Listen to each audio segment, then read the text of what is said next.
In studios, we use monitor speakers.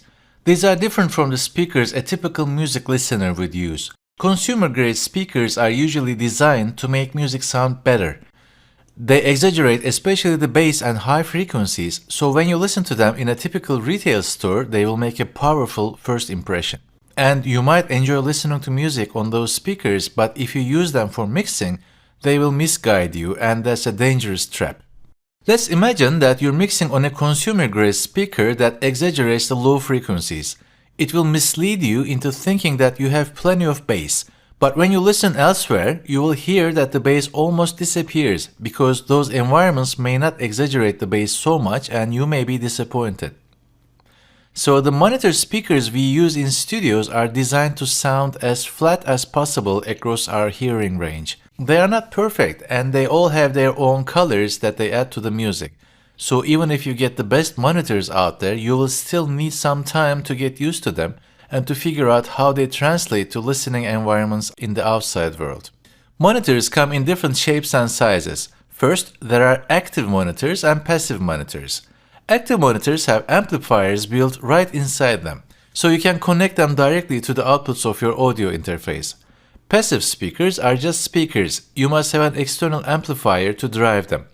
The high-end speakers in large studios are mostly passive, but for a home or project studio, I would recommend an active speaker, because in order to get a good performance out of a passive speaker, you must drive it with a carefully chosen amplifier. You will not get good results unless you perfectly match your amplifier and speakers.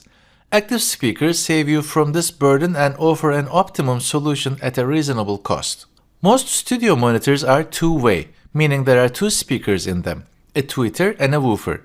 The tweeter handles higher frequencies and woofer handles lower frequencies. There are also subwoofer units that support the low end but approach these with caution. Unless you buy a matched set of speakers and a subwoofer, it will be very hard to accurately tune them to give you a flat frequency response. You will probably end up hearing too much bass, which will make you happy while you're in the studio, but as soon as you listen to your mixes elsewhere, you will be disappointed.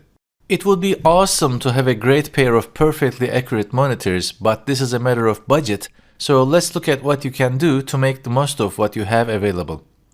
You can get much better performance and accurate response from your monitor speakers by placing them carefully. Each speaker design is unique, and manufacturers provide instructions on placement in user manuals. So take your time, read the manual, and place your monitors accordingly. Here are some general rules. 1. Your two monitors and your head must be on the corners of an equilateral triangle. 2. The tweeters in your monitors must be at the same level as your ears. 3.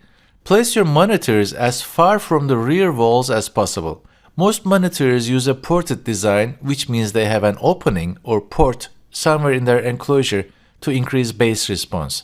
If this port is at the back of the monitor, it becomes even more important to place it away from the wall, because if you place it close to the wall, it will produce too much bass. Monitors that have their ports in the front can be somewhat closer to rear walls, but again, be cautious. Placement of your monitors is closely related to the acoustics in your listening environment, and we will talk about that in the next video. And we will also talk about how to deal with these issues in the final video of this section.